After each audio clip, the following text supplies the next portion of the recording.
Hello again, friends, and you are my friends, and we're back. The international break is done and dusted, and we're back. The first time we've had a proper break.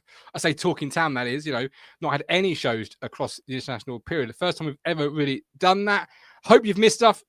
Thanks for joining once again, and don't forget, hit the like button, subscribe, all of that wonderful stuff that YouTubers always ask you to do. It really does help. And if you're watching on Catch Up FTA, comment for that algorithm. Lots of comments coming in already. Obviously, we're here to discuss tomorrow night. Is it the start of a miracle run or the beginning of the end? I don't know which camp are you in, really. I've got accused of being positive on the Discord today. It's not something I'm ever really often accused of, I'll be honest, particularly in recent weeks. But don't forget, we are partnered with the East Anglian Air Ambulance. If you want to help to save lives and have the chance to win £1,000 every week, play the East Anglian Air Ambulance Lottery. By playing from just £1 each week, you're helping to keep their yellow helicopters flying. The East Anglian Air Ambulance Lottery creates 18 winners every week with prizes ranging from £50 to £1,000. Over 18s only. T and C's apply. But please, whatever you do, please gamble responsibly. I'm out of practice. A, in reading the link there, and B, just through talking. This is the most amount of talking I've done in the last 2 weeks in the space of 1 minute 43. I need help, quick, Matthew, help me. I'm getting tongue tied. Don't look at me. We've both been ill, haven't we? Oh, we've been off for these last couple of weeks. This is I went to the doctors for mine. He said, "What are the symptoms?" I said, "I keep yawning and I'm falling asleep in front of the telly." He said, "You've been watching England. International footballitis is what he told me. Got to steer clear of ITV now for the rest of the year." Well, I didn't see a single kick. No, you didn't see a single kick. The last time I thought about Ipswich or football in general, or spoke about Ipswich or football in general, was the last time we had a show. Yeah, it's been weird, isn't it? Was it 18 days? Is it between the last time we did a show? Well, we played Forest to tomorrow. 17 days since the show, right? I was kind of hoping the season was over, but we still got, what was it, 9 games? 9 games to go. There we go. Is it the beginning of the end or the start of a miracle run? That's the $1 million question. Depends how positive you are. Don't ask me that one. I think you can guess what my answer's going to be. Well, this is it. But how was your break? Did you enjoy it? Did you? I mean, I know you were ill, but did you enjoy it? I did. I went into London, saw a show about Tommy Cooper and Eric Morecambe. That was really good. We had Mother's Day, didn't we? Sunday. That was one of the reasons we didn't do a show Sunday as well, wasn't it? That was very good. Was the primary reason. Yeah. Hope all the mothers watching this show had a good day and were treated.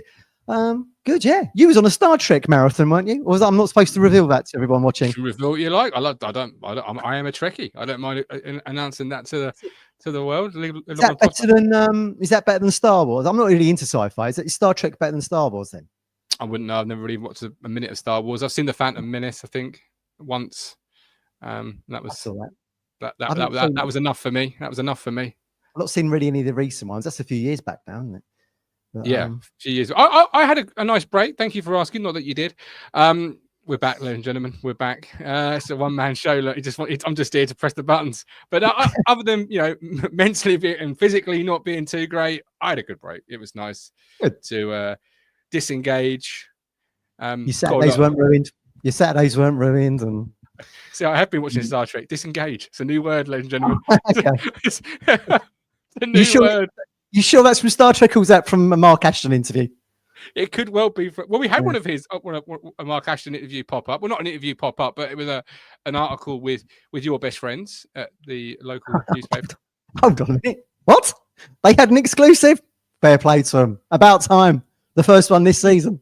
Did you glean anything from it? Well, I mean, not massively, I suppose. I mean, they're just trying to sugarcoat the facts we're going to get relegated, aren't they? And we're well protected when it comes to Liam Delap and not having to sell. They are going to sell. I mean, it's not me around the bush. I mean, that's just paper talk, isn't it? Someone comes in with like 40, 50, 60 million, it'll be gone, won't it? So, but we'll cross that bridge when we come to it. But it was nice to see a journalist of Stuart Watson standing get the exclusive to talk to Mark Ashton. More of that stuff, kind of, please. He's got the talent. Let's see more of that kind of content. Yeah, absolutely. Give him the reins to do that. Yeah, I didn't really glean too much from it. I know we're in a good position, off the field. I think anyone watching the show would have picked that up through the course of the season, despite the results on it. I think we both feel that we're in a really positive good space, as they probably would like to say, off the field. And off the field, yeah. I mean, you've got the Academy 1 status coming soon, haven't you? And the training ground starting and all that kind of stuff. There was a picture of them with like a spade in the ground and a bulldozer there. So the actual people could tell us in the comments, has the actual work started on this, on the training ground? Was there a picture of Mark Ashton with a spade and a hard hat on? Yeah. I think he was wearing a hard hat. I've seen one of him with a spade. Really? Yeah. Yeah. And Wow, one of the Ipswich women's teams in there. Luke Wolfordham was in there. Kieran was in there. I'm surprised he wasn't in the bulldozer or whatever, in the digger. This is it. You never really see those in the newspaper when you've got like, local planning permission. Yeah. How did they, announce this, or why did they do that, or why haven't they done this? And all right, okay, cool. I see. Actually, our opponents tomorrow night, Bournemouth, also unveiled their new training ground. Slightly galling, considering they're a much smaller club than us historically. But of course, whilst we were like wading in the Marcus Evans waters and going nowhere, your likes of Bournemouth and Brentford and everyone were well managed and well owned and overtook us. And they opened their new training ground, looked really good. So I mean, if we can get something like that, but like you said earlier, yeah, everything off the pitch is going pretty well. Just on it, on 17 points. One thing I've not done this season is fault anything we've done off the field, and also the recruitment has also had an eye on future years and working. What I've often said, working to a 2 to 5 year plan, and it was all when you sent it through to me, and I did skim read it. I will be honest, it wasn't something that I was going to sit there and thoroughly look into, because you know how I feel about these pieces, Matthew, and interviews. Would have got in the way of Captain Kirk or whoever was captaining the Enterprise. We know we're doing all right off the field, but on the field you can't hide from the fact that obviously we're not done what we wanted to do. And I think the article themselves said that to an extent, really, didn't it? We am I right? It does say that. I mean, it's just interesting, isn't it, that you go this is like the irony of the whole situation, isn't it? We go down in order to try and get back to the place we're in at the moment, which none of us want to be in because we keep losing. It's kind of like, oh no, I want to be here. But not losing every week, and we've not even won a game in 2025, have we? No, you haven't got to keep reminding me. You haven't got to keep reminding me. Every time I've seen something, I will remind you that we both stood outside Putnam Road after Everton and thought, second half of the season we could do something. It's actually got worse. It has got worse. You're right. It has, and because we've had some car issue in recently. You have to go to the garage a couple of times, and each time I've gone to the garage in a taxi, it's obviously been a football fan, and they've always mentioned, Town yet to win in 2025. I was like, cheers, mate. I didn't realise that stat. No, just a general. Do you like football? Yeah, I guess so. Yeah. Where's this conversation going? Yeah. Town. Oh yeah, they've not won this year, have they? Oh, haven't they? That's bypassed me, that one. In the immortal words of Basil Fawlty, we should get you on Mastermind. Specialised subject: the bleeding obvious. Yeah. I don't like football, mate.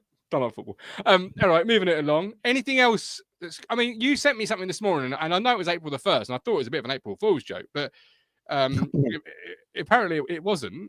That's still a thing. I didn't know that. I got sent a couple of things. I didn't realise it was April the 1st for one thing. I didn't know if people still thought that was funny, just sort of sending these ludicrous stories to you. Yeah, maybe we're just miserable. Probably that. I can't disagree with that. That's a fairly accurate. You're talking about situation. You're talking about Kieran McKenna's press conference. What am I talking about? I'm talking about a certain quote or a certain piece you sent me. Yeah, I have to double check and think. Is that really what happened? Yeah. To everyone like Colin who's watching, and I hope you're having a nice time with Venetia Colin on the South Coast. Probably best to switch off now if you think we're staying up, because McKenna put in the press conference today 27 points to play for, nearly a quarter of the season left. So we know from a points perspective, we're certainly in the fight. We know that things can change really, really quickly this week with one positive result or two positive results. Now, I like that optimism. The problem I've got with that is that we're referencing one or two positive results when we've only won 3 games since August. So I don't know. I mean, that just seems overly optimistic to me. You can't argue with the logic. Yeah, but there's nothing to. Well, as we just said, we haven't won a game in 2025. Today's April. No, 3 months so far, nothing. This is where we come back to what I said a second ago about how you know how I feel about these pieces or press conferences, because he's the manager of the football club. He's going to be positive. He's going to be speaking with logical facts, which is true. There are 27 points to play for. If he came out and was a bit like me and you, or a bit dour, we've had managers who are a bit dour in the past. No one liked them. We shan't say names. I won't ruin my day completely. But no one likes that. So he's not going to do anything else. Which is why I always take press conferences with just a big pinch of salt, because he is the front for the football club in that moment in time, and that's what you want your leader to be saying, that there are 27 points to play for. Because if they felt like how I felt over the last 17 days, in the sense of Town are probably going down, almost certainly going down, I want to disengage from football for a bit, then that there's question marks about whether you want that person leading your business, your football club. But so to come out and say this is all the right things and it's all the correct things, isn't it? You've got to play to the audience a little bit. Talking of which, in the comments here, it's not going to notice that it's not going to notice where David's name's been flagged up. It's first one was in green, the next one was in yellow. Yeah, €10. Good shout, David. Thank you very much. We appreciate it. So there is logic. I thought it was a bit of a joke, because I thought we've not won a game in 2025, as I keep being told by taxi drivers. It does seem fairly overly optimistic, but. Well, it does. I mean, but by the same token, you can't go and sit there in front of the fan base and the assembled media and sit there and go, the game's up, which it pretty much is, isn't it? I mean, like, as they say, Wolves winning now. So it's what's the gap at the moment? 9. That takes it to 12. That'd be 13 with goal difference if we want to get something tomorrow. So uphill task, really. But yeah, I mean, look, Kieran's had so much success. He's still learning. He'll still take learnings from these last 9 games. And see what happens for next season if he's still here. I mean, that's the other conversation I keep having with you, isn't it? It is, yeah. Next season, but. And it's a question at some point has to be, I don't know, floated a little bit, in terms of what's the situation there, because obviously Town don't want to be left sort of standing, do they? In the summer. That's the worry, isn't it? That is the worry. We've said that. I mean, with a new management would come people that want their own staff in, their own players in. And we want to get off to a real flyer next season if we are to be back in the Championship, which we think it's going to be, because we want to be contenders. We want to be up in the automatic spots, don't we? And you don't really want all that kind of unsettling, bedding in, giving people time to gel, as someone once said when they took the hot seat. We don't want any of that, really. I mean, the ideal scenario is Kieran Kieran would stay, because, we've all been loyal to Kieran McKenna because he's got the money in the bank on the 2 seasons he's given, and everyone likes him being Ipswich Town manager. But I'd feel disappointed if he was to go in the summer somewhere new, having given him, we've kind of given up our Premier League status to keep with a novice Premier League manager. Whereupon you've seen your Wolves, your West, everyone in the bottom 7, basically, other than us, have changed their managers in order to preserve their Premier League status. One thing we've never actually mentioned, we always talk, don't we, on WhatsApp, we never actually mentioned here, which we both thought was harsh at the time, was when Nigel Adkins took Southampton from League One through to the Premier League. And then around about Christmas time, they were in the relegation zone. He got the elbow, and you both, me and you, thought that was mega harsh. Only for Pochettino to come in and send them back into the mid-table, and stayed up, and that started their 10 years, didn't it? At the top before they come back down. So it's not a bad change of manager, that is it? Mauricio Pochettino coming in. Well, I mean, he was tried at time. He was. They got him from Espanyol, I seem to remember. But yeah, I mean, look, he struck gold. But I mean, there's no guarantee there, is there? I mean, look at Leicester. No. They've changed the manager twice. Still below us on goal difference. Well, this is it. They've changed. You can change it for the. And I think the stability is good, and obviously McKenna has that credit at the bank and all of that. And he's saying the right things, as I said earlier. You wouldn't want him coming out and being, this is pre-season for us. We're just gonna, see how it goes, test a few things out, because obviously there are points still to play for. There are still games to be won. There is still a chance, and however long that chance may seem, and so saying the right things there, being the positive leader that we all know him to be. Yeah. While I joke and say, was it April Fool's when you sent it to me? Is what we need to hear. And as fans, we all want to get behind it desperately. We all want to rally behind it, because there is still, Wolves are winning tonight, but there is still a chance. And however long that may feel, and it probably is over, but you've got to go into it hoping, haven't you? I mean, that's the point, right? Well, it's football. If we are to go down, at least let's go down fighting. You know, you don't want to go down I've said with a this for whimper, like you weeks. said. Don't be going down with a whimper, like you said. You know what I mean? You do want to carry some momentum if you can into the back end of the season, and then take into next season.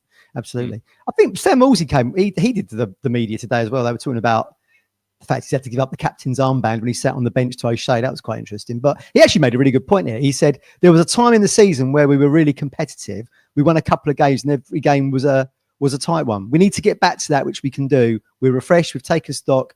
We'll come back stronger. That's a bit of lip service, that last one. But certainly that first paragraph's interesting, isn't it? When you consider, you know, even we drew a lot of games, didn't we, at the top of the season? And we weren't in the relegation zone at that point. And then we had that kind of purple patch, didn't we? We took 4 points from Spurs, Man United. Then there was a bit of a dip after that. We beat Wolves. But for whatever reason, the Fulham game just always seems to me to be the catalyst of, you know, you were 2-1 up, seconds to go. They scored the penalty right at the end. Arguably could have won the game 3-1 if we hadn't hit the post, the Jack Clark shot. I do wonder, I do sometimes look back at that game and just think to myself, what was that, at the top of January, wasn't it? 6th or 7th or something? That just seems to be a bit of a watershed moment where everything just sort of nosedives a little bit for me. And then we started getting thumped, didn't we? Man City was to follow, Liverpool as well. I mean, that doesn't help, does it? Playing Man City and Liverpool back to back, I guess. But I mean, it just seems to me that where we're winless in this calendar year, Fulham just seems to be the one where the momentum rug was pulled from our feet a little bit, I feel, in that game. But my basic response to you would be, and you know, I would have asked Sam the same thing, but obviously I can't have that, so I'll ask you. My basic question in response would be, okay, so what's changed? What's changed between being close in those games? And you say you talk about we need to get back to it. What are we getting back to? You know, what have we moved away from? When you consider the points total was low, wasn't it? It was only little flashes. There was only little pockets of optimism, like we say, the Spurs win, the draw with Man United, could easily have won that game. Yeah, exactly. No, I totally agree with you. I mean, it doesn't help, I think, that Delap has kind of, even though we're talking about him getting inevitable, he gets sold for X amount of million in the summer. That hasn't helped. He hasn't really been firing in 25, has he? This calendar year, he's not really done anything. We were trying to work out, what was it? A couple of goals in open play, Southampton and Villa, the penalty at Fulham. But he's looked a bit of a shadow, I think, of the player that was in the first half of the season. But I feel like that's where the age has caught up with him. He's a young player. And the fact we didn't get a third striker in and Hurst was out injured and everything's been on his shoulders, he's probably just playing out now. He's probably too knackered. I mean, we don't finish the games as it is. So talking to Delap, obviously Amy Downs, talking Towns. Amy Downs was on the Sky Sports. Oh, remind me of the name. Is it Overlap? Overlap. The Overlap. Thank you. Yeah, it just comes up on my feed when I'm scrolling. Thought Amy was brilliant. Hope to hear from her in regards to that appearance and other things soon. I know Delap was mentioned, or certainly Man City in the academy, and Delap being a part of that was mentioned. But you mentioned, okay, it's Delap scoring goal, but that's huge in any team, be it Liverpool who are going to win the league or Town who will inevitably probably get relegated. But that can't be, what the whole process of getting back to. Mike D says character and mentality. Ancient Tractor Boy says, also not Ancient Tractor Boy, it was somebody else. Jack Smith, apologies, says confidence. I just, what are we getting back to? What do we need to get back to? What really had been missing in recent weeks that we're getting back to? I'm not sure there's anything to get back to because we've had troubles with the goalkeeper. Well, you certainly don't want to get back to that, do you? And you're not now. Now you've got Palmer there. We'll come to Muric in a bit, I guess. Defensively, we've not been very good. Given away too many cheap goals, which we knew was going to happen because we flagged it in the summer. All the teams that got relegated last season conceded like 300 goals between them pretty much. And we've unfortunately been in that stat. And then Delap's kind of peeled away, hasn't he, as a striker, which I think was inevitable because Hurst was injured and he didn't have the foil of an Ioannidis or whoever it might have been to come in and a Latte Laff with someone to come in and help him. And then Kieran's forever been rotating the three behind the striker around. So you never get any continuity there or a chance for momentum, or as we even used to say in League One, where how you breed in partnerships in the side and starting 11 when you keep changing it. And he's not been able to do that. Yeah. And we'll come back to the eternal thing. The midfield duos haven't been very good. No. And it's not all, you take Sam Morsey out, then all your chance creations got. I saw a stat in the week, I think it was the 20 worst rated Premier League players this season, of which Rasmus Højlund is number 1. In number 5 was Calvin. Really? Yeah, Calvin Phillips. And everyone's saying I think people looking in at Portman Road are saying it's been another disastrous move for him. And certainly he's been linked with Leeds, isn't he? And I think if you watch something like Connor on the One Leeds fan channel, he was like, we don't want him. Our midfield's good. We don't want him either. So Kelvin hasn't worked. It was asking a lot of Moulsey to ride the crest of a wave to go from League One consecutively to the Championship and then into the Premier League. And I do feel he's done well. I know he's peeled away in the last 2-3 months or whatever, but he still is up there with chance creation. And then Cahuste, flashes of what he can bring to the table, which seems to me interceptions and sort of bringing the ball out, but no real goals, no scores against Forest, no assists. I mean, I might be being harsh on Cahuste here in that there might be a metric that he's bringing to the table that's not actually measurable. I mean, he could be setting up where we know that Leaf is creating lots of chances that aren't being converted. Is he putting the ball on the plate for Leaf to get involved in the game potentially? The pre-assist, you mean? Yeah, yeah. I was trying to get around that without saying it because I know it makes you angry. So maybe there's that, but there's just question marks over all of them really at Premier League level. And the fact that Calvin sits in that, this was quite a neutral thing. I mean, it was like put together by loads of media, and Calvin sits here in number 5. Unfortunately for him, because as we've said before, we hear great things that he's a great guy, but on the pitch, it just hasn't been. No, just done nothing really for me. No, well, it's been very much like the side. He's had some good moments, but he's had some moments where he's been injured. Obviously, that sort of stop-started it a lot. Well, they said stitches in his foot. How did he even? Winning. 20 stitches after Forest, apparently. See, this is the kind of thing we don't find out about until a fortnight later. That's what annoys me a little bit, because if you found out after the game that Calvin's come off with that injury, well, then you can kind of like cut in some slack if he wasn't playing that great or whatever. But you find out like a fortnight later. That's ludicrous to me, that. Did he come off? I was trying to think, because obviously that's such a long time ago in my mind. I can't remember anything about that game. It's been wiped you wouldn't, would you? 3-0 down at half time, blanks it out. So they merged into one, didn't they? It could have been Newcastle. I'm thinking about. So stitches in his foot. Hopefully that's all gone well for him in healing process. But you're right. You don't know about those things until some 15 days later, which is a very long time. In terms of Karius, it's a double sort of punch in the gut, isn't it? That we're probably going down because we seem to have finally got a handle on whatever, was it his knee or whatever injury concern he had. He's playing games. He's played two or three in a week recently. He's got a goal. They've perhaps, to the untrained eye, slightly modified the way they're utilizing him and asking him to do in terms of the roles on the field, and just as we're seeing that and getting on top of that injury and seeing him play some really good stuff, we're probably going to go down. It's a double sort of punch in the gut, isn't it? Because he's a good player, and we're like that goal against Forest. There you go. I remembered it now. That goal against Forest. It's a lovely finish. It's a lovely finish. We haven't seen that enough. Not seen it. Well, yeah, exactly. Where was that in the games that could have got turned? I would question how you saw him on the edge of the 18-yard box, Matt. Exactly. Really. This is which was one of my issues with him. But of course, he might just be playing to the manager's orders. But certainly what I was told when he came in was that he had a decent shot on him, and you saw that against Forest, albeit late. But I mean, with all the argument around, his and debate around his fitness and everything, would he be someone who you'd want to be in the firing line of our midfield? It's Saturday, Tuesday, Saturday. I'm not sure, really. I'm pretty certain Ipswich could afford him going down. I mean, what was the deal if there was the option to sign was circa 8 to 10 million, wasn't it? 10 million, I think, 10, 11 million, something like that.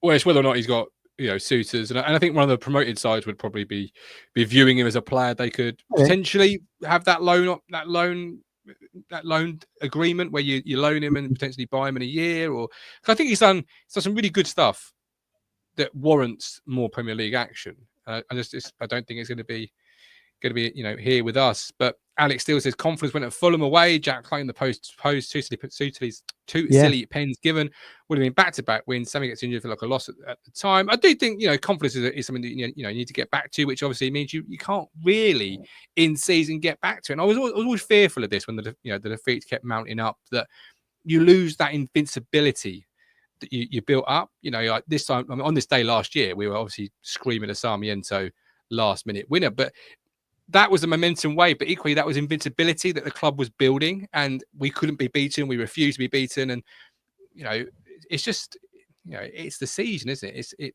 slowly but surely those defeats, it's, you know, death by 1,000 paper cuts, so to speak. You know, in every defeat tears away that invincibility you built, and then before you know it, you're not there anymore, and it's a real disbelief. Yeah, it's the context of it. Anyway, we were too good for the Championship against the odds. By the way, we were too good for the Championship. We're not good enough in the Premier League at this particular time. Now, whether or not that would change if we go down to come back up again, we have to wait and see. I still envisage Ipswich having any promoted team coming out of the Championship is going to have problems. I think Leeds will have problems. I'd be majorly surprised if they get promoted. Daniel Farker is this time next year. Be majorly surprised. He'd be one of the first to go, I think, if they don't get off to a very good start.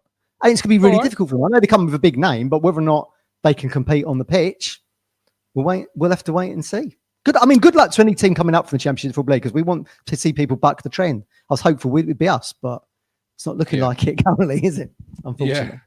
All right, don't forget we are partnered with Stowmarket Osteopaths. Don't live life in pain. Give Freddie a call, 01449 613 633. That's Stowmarket Osteopaths. Give Freddie a call on 01449 613 633. I've been there about 1,001 times over the last 17 days. I might as well have moved in. I've been there that often. You got into a bit of a football chat with Freddie, didn't you? What was it? Points to spend or something, wasn't it? Points per return on... Yeah, that was good. What was it? 300 grand per point or something? The new manager's contract. Yeah. I was getting myself, all denied at the time, mate. I got no. I just sort of smile and say, "Yes, Freddie. No, Freddie." He's like, "Oh, okay, yeah. I can see that, Freddie. Yeah. No, Freddie." We must be one of the clubs maybe putting Forest aside a little bit, maybe in the last decade or so, that have spent so much money to be going back down again. Yeah. I would have thought. I mean, maybe some of the lads can tell us in the guys and girls there in the comments can tell us. But yeah, from that point of view, I think it's disappointing. It felt like Ipswich was giving it a really good go, but to be on 17 points with 9 games to go, it's just disappointing. But there we go. Nothing we can do about it. We're the supporters. Nothing we can do about it. All right, moving on to obviously Bournemouth tomorrow night. Let's go to a 1-11. I don't want it to be too long tonight because I know we've got a game tomorrow and we're back again afterwards with a match reaction. We're back again on Thursday with a more in-depth look at what just transpired. So Alex Palmer's in goal for you and for me. Well, Muric is going to be out now for the season, isn't he? Because he's got to have this operation on his shoulder. I mean, if there was ever a tactical operation to be planned. Yeah, shoulder. That's been better than our tactics on the pitch this season, that planning, I would say. Yeah, well, I wish him, hopefully he recovers well. People tell me, he might be, sold in the summer. I can't see anybody wanting to part with some money. No, he's still getting picked for Kosovo, isn't he? So, I mean, he's still in the shop window in Europe a little bit. It feels like it'd be a good move for him. I do feel like it's probably finished for him here. But, I mean, that's working on the premise that one of these promoted clubs doesn't look at Alex Palmer, like Leeds, for example. What's his face in goal there? Meslier. Constantly making errors in the kind of Muric fashion. Yeah. They might look at Palmer. He's had a taste of the Premier League now. I mean, I wouldn't rule that out. I wouldn't rule anything out particularly. Is it Meslier? Yeah, something like that. Meslier, I don't know. I want to say Meslier because I think I've heard it so many times by a Sky Sports commentator. Let's give you that. You'll never guess what he's done now. You're looking at what's he done? We'll give that to you because you do struggle with pronunciations. I feel like you may have got that right, and I don't want this moment to go unnoticed. Only because every time I go on X and there's a clip in regards to Leeds, it feels like it's a mistake from Meslier, and it's like I've heard it enough times now. I don't, I would certainly be looking. Given how we've seen Ipswich struggle with the goalkeeping position, and I think Leicester, Southampton have changed keepers this season as well. We saw Wolves changing their keeper around. Someone promoted might look at Palmer. I think he's done fantastically well since he came in. But yes, nailed on to start on tomorrow evening. And then, they're looking at, I'm hoping Twanzebe might be back in the fold. I mean, he's obviously had this kind of hamstring niggle. He's had the procedure on his thumb, hasn't he? So he's been missing for a while. Whether or not it's going to be too soon, I don't know. It didn't sound like he'd done a lot of training, McKenna had said. He'd been involved. But then again, you can't really trust McKenna, can you? Poker face McKenna. Could end up playing, but for that reason alone, thinking he has not trained too much, I've probably put Dara in at the right back role, and then Wolfie, and then I'm going to bring Burgess back because I don't think Greaves has done particularly well in the last few games, and I think Burgess played very well against Bournemouth at Portman Road. You might remember it was probably his best ever performance in a town shirt. I thought it was man of the match by a country mile. Didn't deserve to be on a losing side, and of course we were. So I'd probably bring Burgess back to the left side of the centre backs, and then obviously Leaf is there. And of course, with Dara, you push Leaf up, then you've got the three at the back in possession of the ball. Then you've got Dara, Shea, Wolfie, and Burgess as your three centre backs if needed. So I think that works quite well. I do prefer Dara in the middle, to be honest. I'd rather have Twanzebe on the right, but it is what it is. If he's not going to be fit, then that's the four. George Carr disagrees slightly with you. He says Palmer will 100% be here next season. 5 months in the Premier League and 0 clean sheets. No one would go. Well, George must be Palmer's agent to have that level of guarantee. There's no guarantees, is there? Who knows? But I hope you're right. I don't want him to go. I think he's best keep we've had for ages. So, yeah. I wouldn't be rushing Axel back. It isn't like you've got a 2 or 3 point gap between us and the team above us. It isn't. I wouldn't be rushing him back. He's had a stop-start season. He's had a number of injuries, albeit the thumb obviously is not a playing injury, but it's still an injury that ruled him out. I wouldn't be rushing him back. There's no need. If it was FA Cup final day or we were a couple of points off the pace, then yeah. I'd be rushing him. I'd be the first person to be sort of shoving him out there saying, "Nope, you're okay, son. Get on with it." But we ain't. So there's no need to rush him, in my opinion. Talking of FA Cup, how lucky have Forest been? Exeter, us, Brighton, all on pens. Could easily been us, couldn't it? Make your own luck, don't you? Make your own luck. Make your own luck. I'd play Greaves over Burgess. I still persist with that. I know I'm probably in the minority, but I still persist with that. Well, Burgess is out of contract, isn't he? There's a conversation there whether or not I would be renewing his contract for the Championship next season. 100%. Do we have an option on it? I think. Do we have? I'm not sure. I've not had my spreadsheet from George yet that I normally get, which is great news. I think it was on Twanzebe either, is there? I think they're both out of contract. Twanzebe, I expect to leave. I mean, as good as he is, he might still get picked up by a Premier League side that's happy who's happy for him to be part of their squad, given that we know he's always got injuries. I mean, his injuries are predictable, aren't they, Ryan? We even predicted one the day before the game on here, didn't we? Whatever match that was, I can't remember now. Forest, was it? It was the Forest game, wasn't it, in the Cup? Yeah. I like Cam. I just think Greaves with the fee and the age, and there's ability in here, and we mustn't write him off after, he won't get out of Portman Road anyway, because the fisherman will be chained to the gates of Portman Road. Will not allow him to leave. So don't worry about that. He'll be staying. But I hope so. I think he's been. I think he's been good when we've seen him, Burgess, this season. But he's very much interchangeable with Greaves, and Greaves is obviously a younger version of Burgess, and as McKenna keeps saying, has probably got the higher ceiling, which is why he keeps getting picked. But again, you get these anomalies where Greaves plays against Palace after Burgess has suddenly dropped out the side, and then Greaves drops and Burgess was brought back again. So their stats are interchangeable, I think. But I'd be looking, given that he played so well against them at Pullman Road, Burgess, I'd probably throw him in at Dean Court tomorrow. That's probably what I'm thinking. Rob says no options on either, and Mike D follows that up by saying no option on Burgess. Burgess will be looking for potentially his last big contract coming up to 30 now.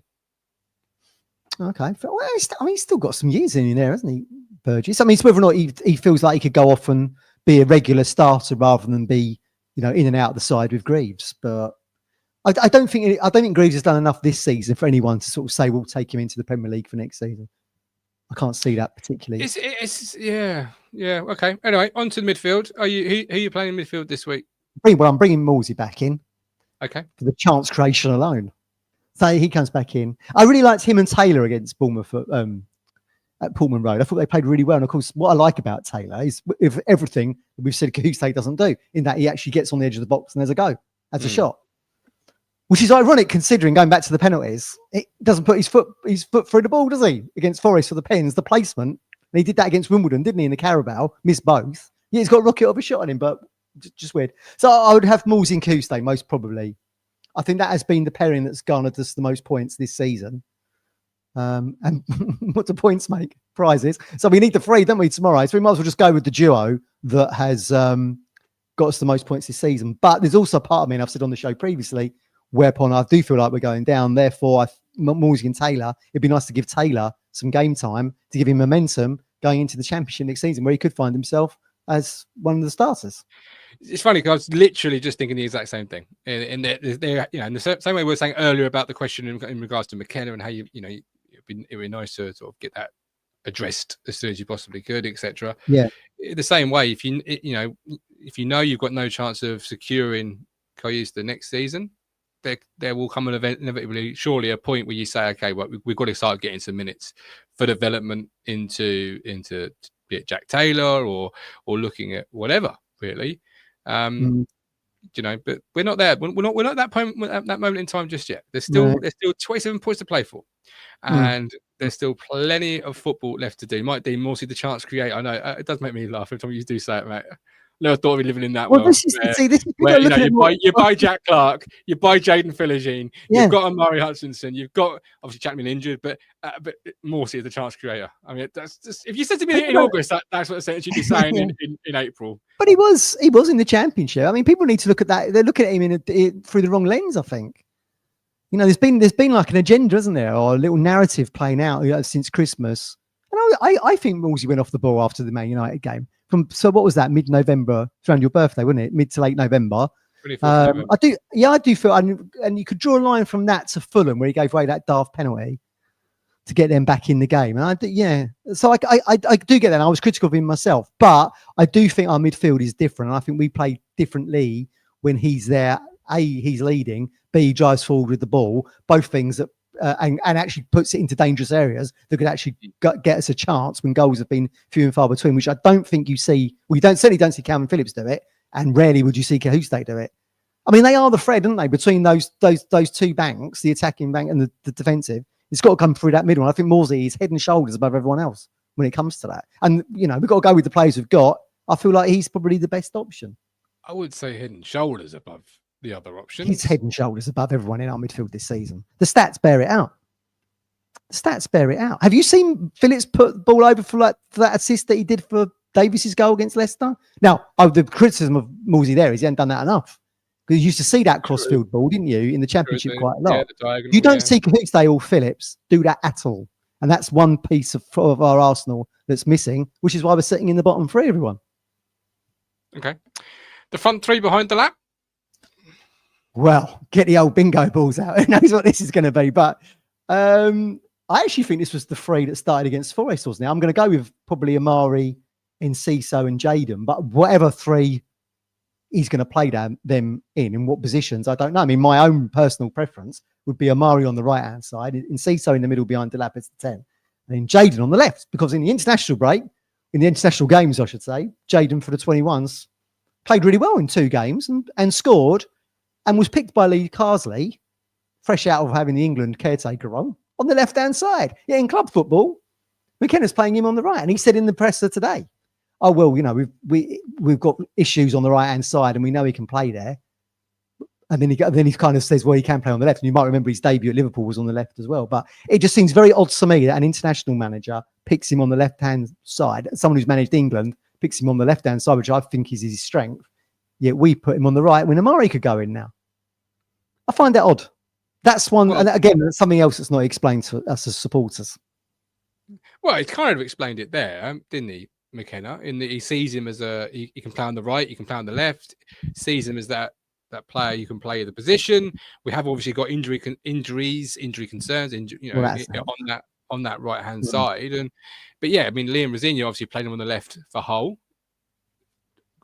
Grandpa Joe was telling us when we spoke to him. This is where he, exactly. I think it's because he played on the right for Villa in the little cameos that he had from him. Only, 3 or 4 appearances from him? But yeah, certainly where he was kind of like raising eyebrows with his performances and things, people getting on the radar of the likes of Ipswich and whoever else was linked with him, Everton and that. He's playing on the left-hand side and Carsley's picked him on the left, so why don't we play him on the left? He obviously feels comfortable there and he scores goals against a really good French under-21 side.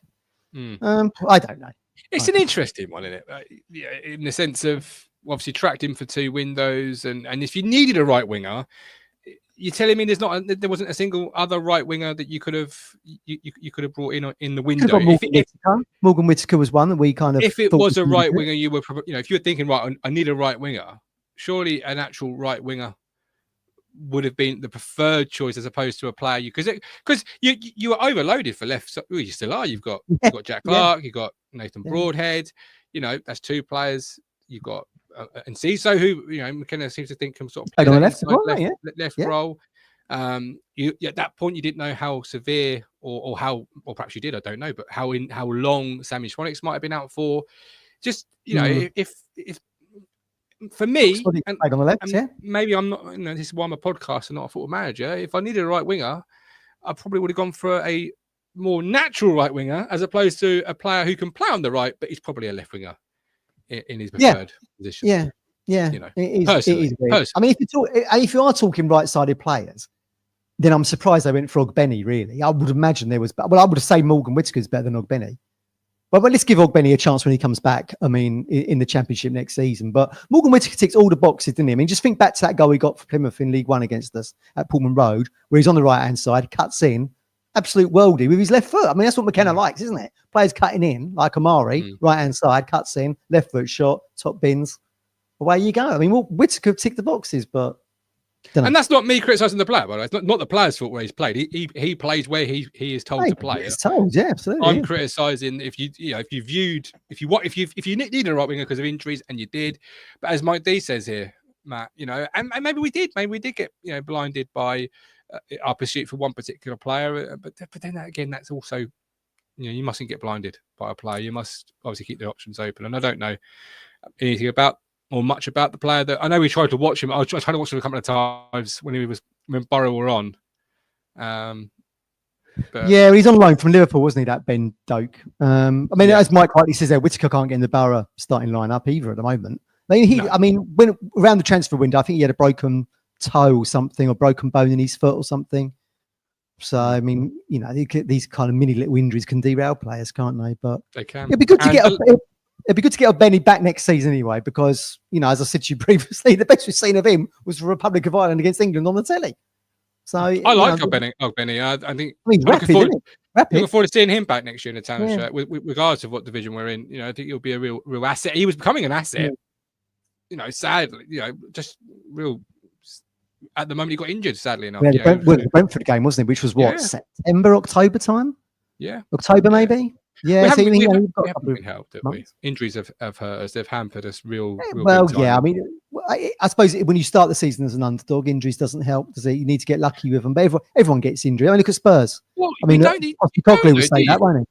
But you don't know, because, I mean, and I'm sure someone will tell me I'm really wrong, but I remember saying last year when, we were a three-man team, our starting level is really good, but our depth is not quite there. If we get any injuries, we'll be in trouble. And I don't really remember last year us ever really getting a huge amount of injury. I know George Hurst went down injured, at one point, but we didn't really get, certainly not to the level we've got this year, and we really didn't have the depth this year, did we? In the league we're in.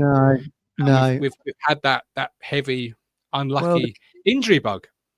Well, yeah, I mean, like I say, though, like Spurs have had loads of injuries, which is why Postecoglou will probably, if he doesn't win the European trophy that they're still in, Europa League or wherever it is, probably points to that at the end of the season if he was to get sacked.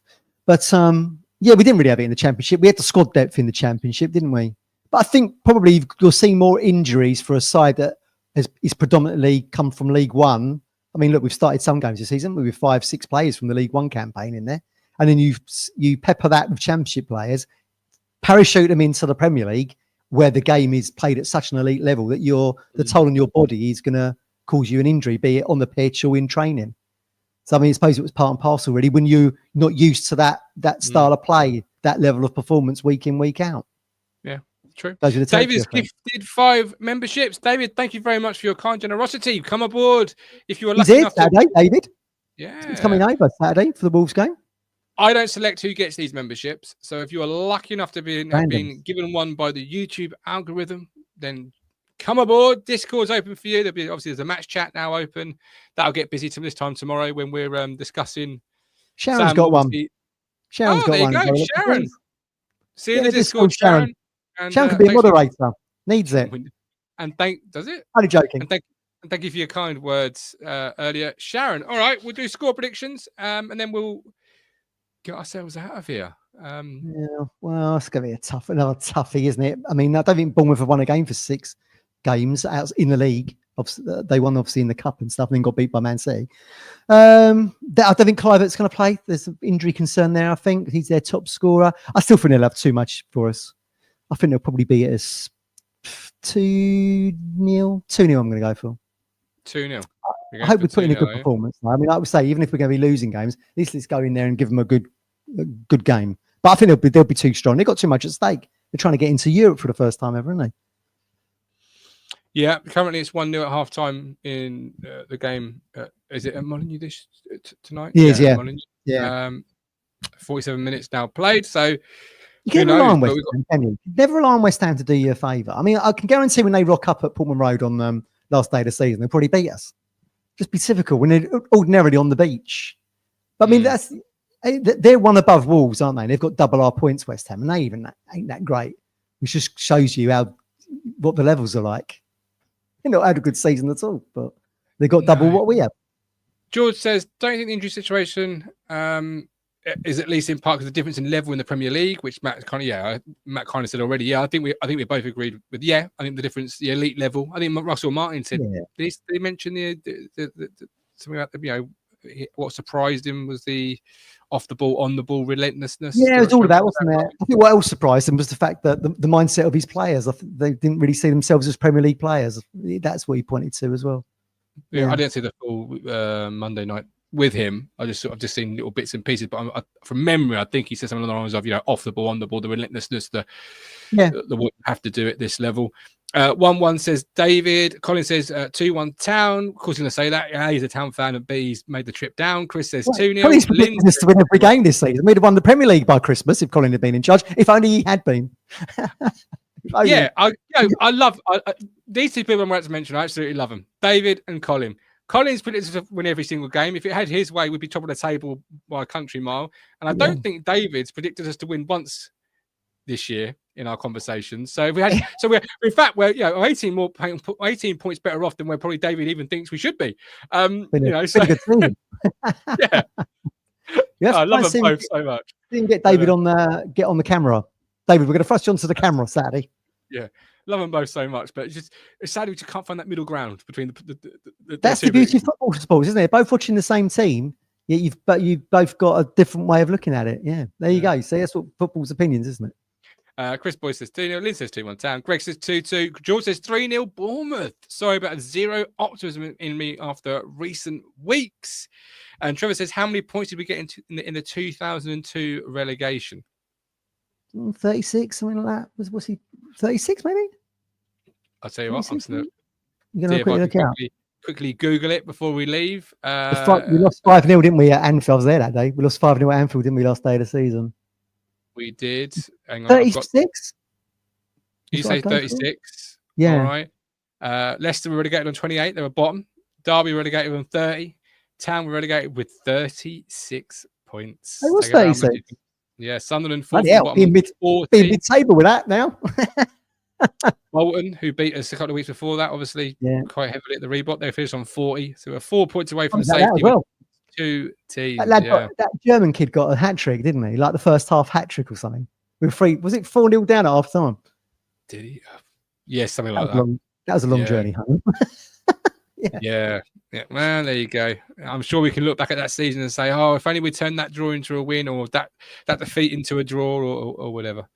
But hey, football's changed since then. Football changed a real lot. But there we go. We're done with Dusty. We're back tomorrow night after the Bournemouth game for a match reaction. Thanks for watching us ease ourselves back into action. 48 minutes tonight on your return, Matt, after our 15-day, 16-day layoff. We've got minutes. As McKenna would say, we've got minutes. We've got minutes under our belts here, everyone. Yeah. That's what that means for the last 9 games.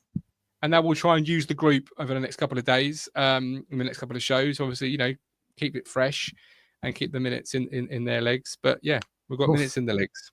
Job done. I'm knackered. Honestly, I feel like I played 40 minutes. I need to lie down. And a stiff drink. But this man has been Matthew Phillips. You've been a wonderful audience. Thanks for watching. See you tomorrow. Take care. God bless. Miracle Run starts tonight. No, tomorrow. Well, tonight if Wolves can lose from being a goal up. But it will start. It's coming. You make me smile when I think of you. If I